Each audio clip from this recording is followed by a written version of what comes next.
Ignition sequence start. 6, 5, 4, 3, 2, 1, 0. Liftoff. We have a liftoff.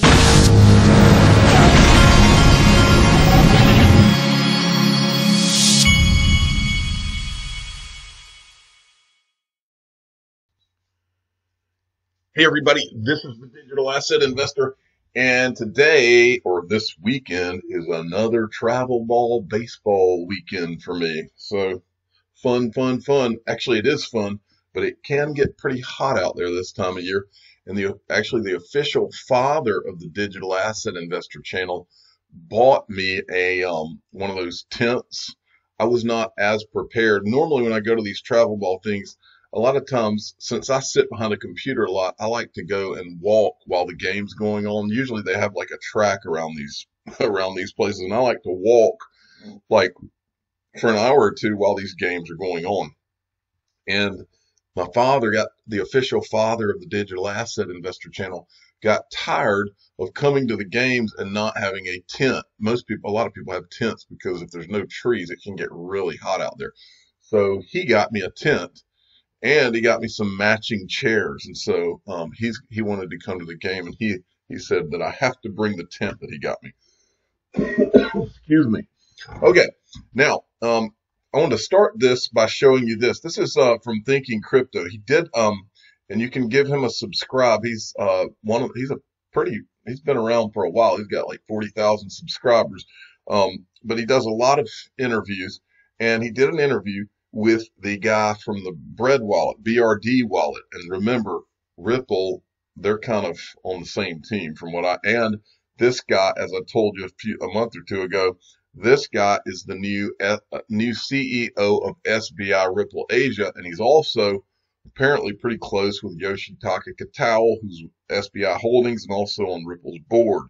So, and on top of that, this guy, every time I watch him, I'm impressed with how smart he is.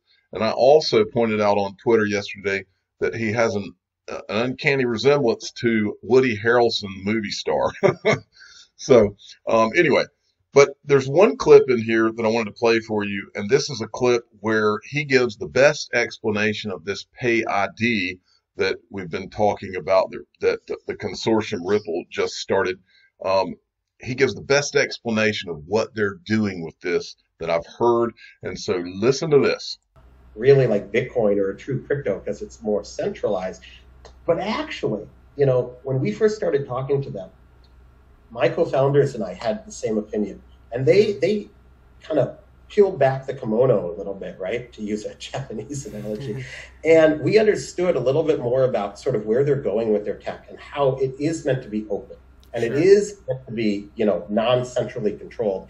And how their strategy is to basically build a bridge to the traditional banking system and regulatory bodies, and then sort of, open up the possibilities of crypto. And we were really impressed, to be honest with you, Tony. So what we ended up doing when they contacted us a few months ago and they told us about this PayID initiative is we said, my first thought was, okay, here we go, a centralized directory of a way to pay people without a Bitcoin or an XRP address.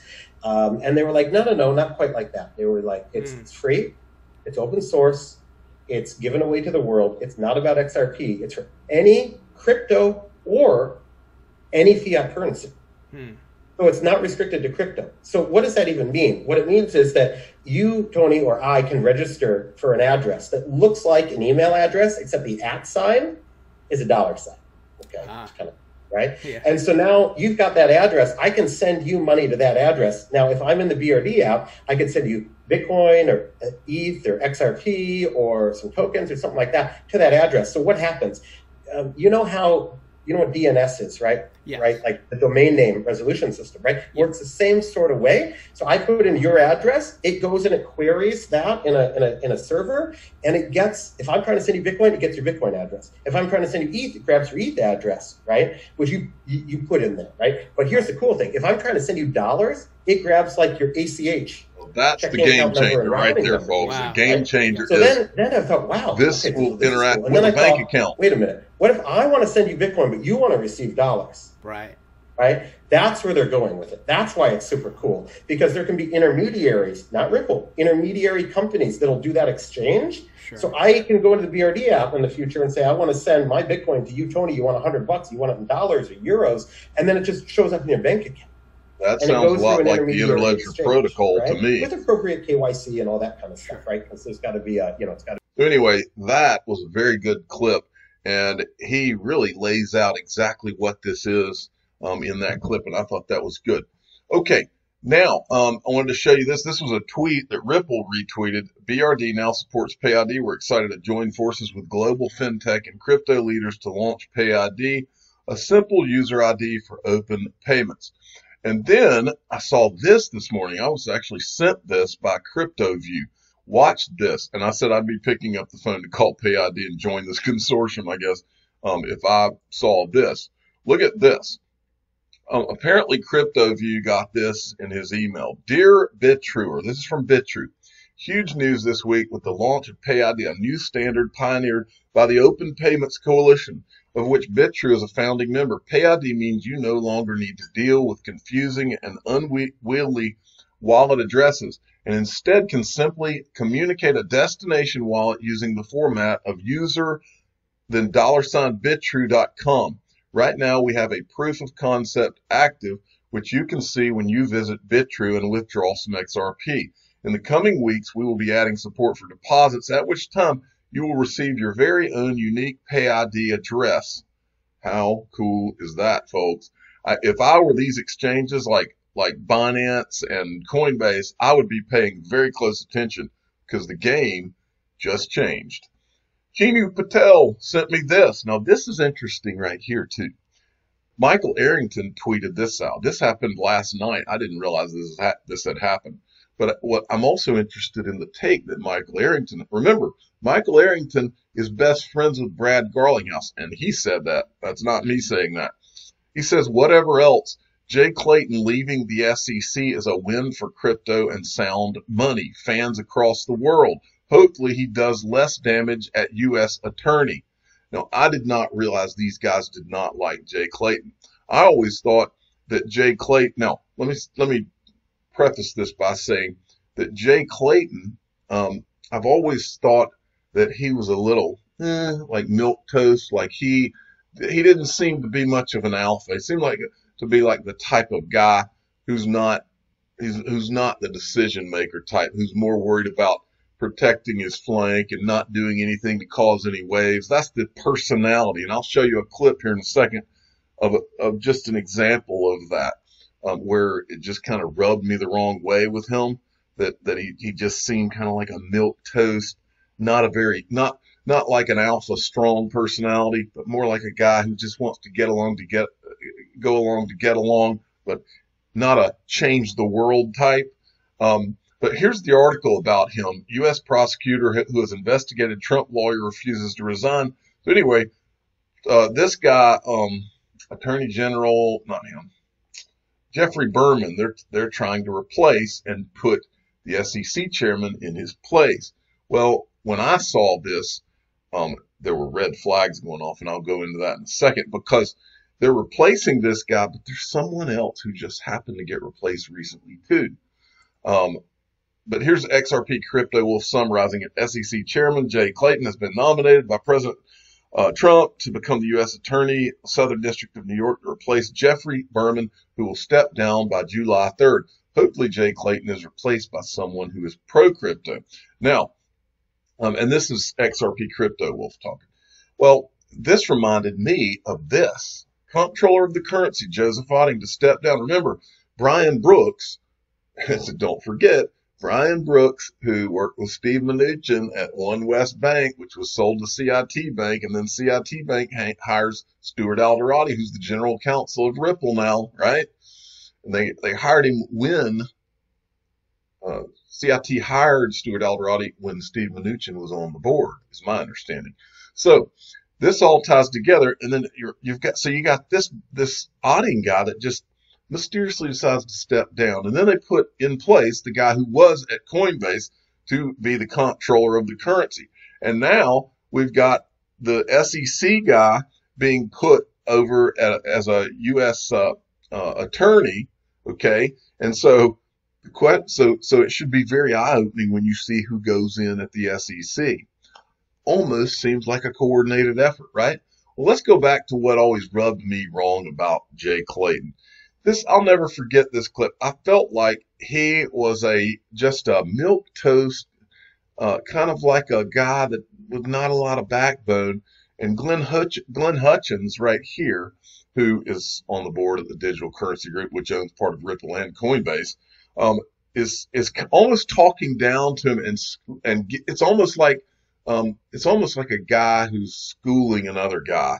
And this guy in his responses is just like just weak sounding, like, that kind of stuff. Listen to this. Now, if you talk about the whole crypto kind of world, I got to this from the kind of the payments thing, because I've been looking for a way in which we could take the cost of payments down by 99%, the way we've taken out the cost of trading in securities. In the payments world, we use we oftentimes use the term of the payments rails. There's the credit card rails, there's checking rails, there's the FedWire rails.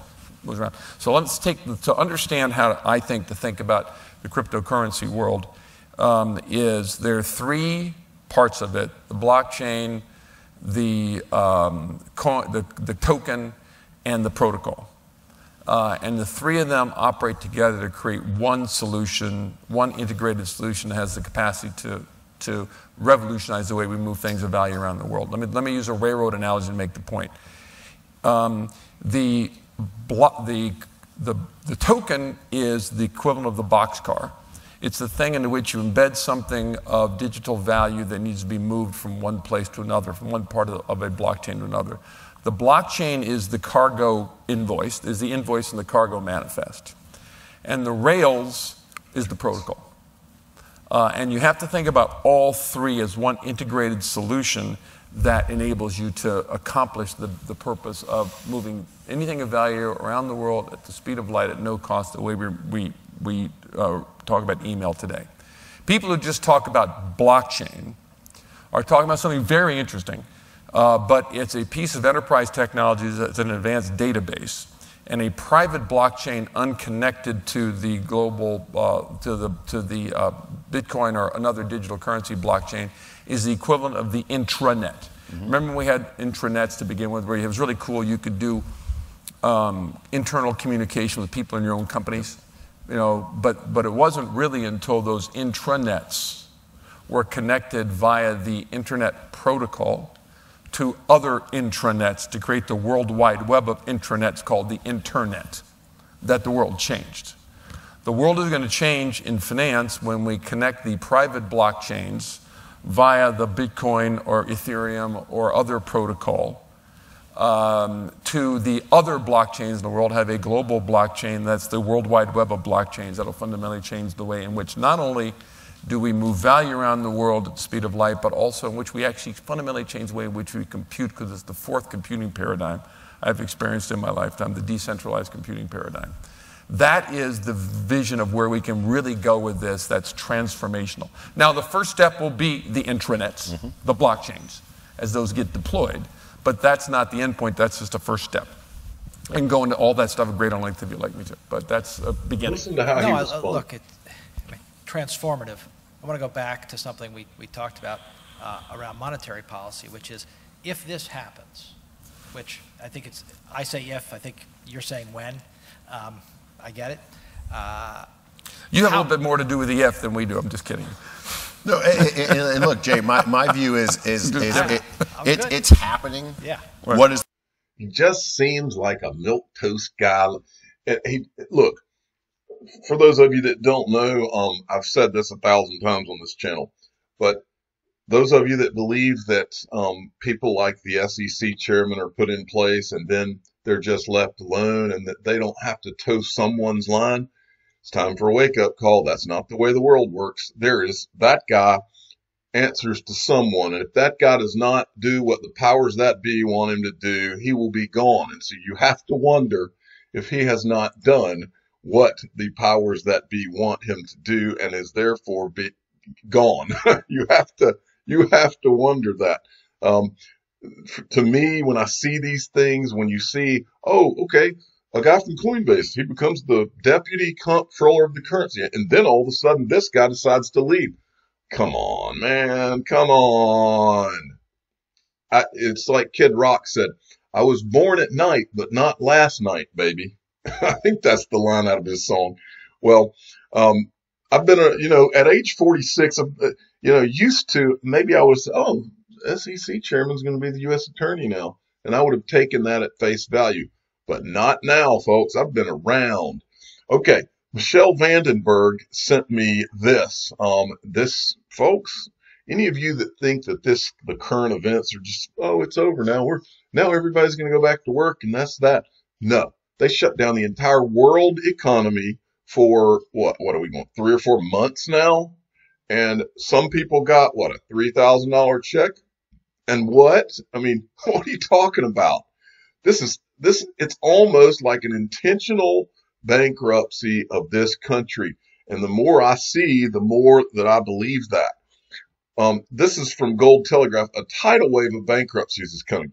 Experts foresee so many filings in the coming months that courts could struggle to salvage the businesses that are worth saving. Now, I've never followed this guy, but I've seen him around the internet a lot.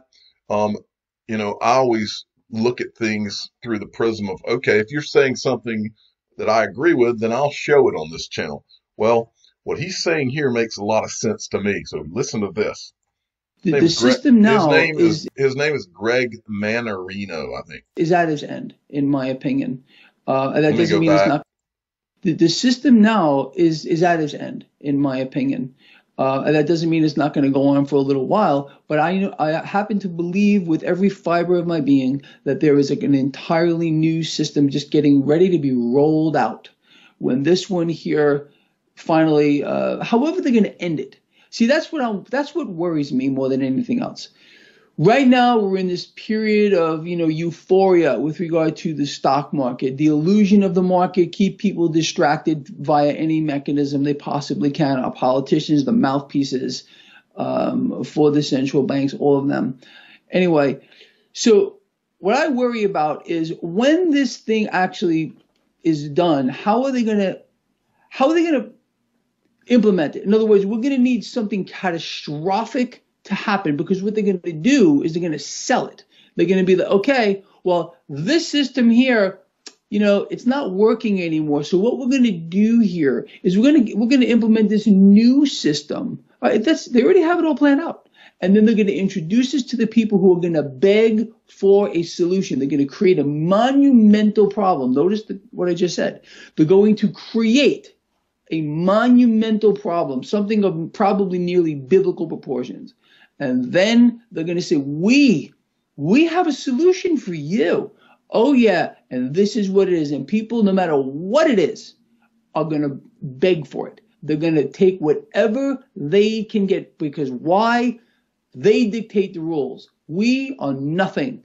We are a means to an end, period. That's what this whole thing is all about. It's about control. On a scale that I think people are going to just not going to believe moving forward. There's one phrase that I have heard from the very beginning about, specifically about XRP. I've heard several people say this phrase, and it's always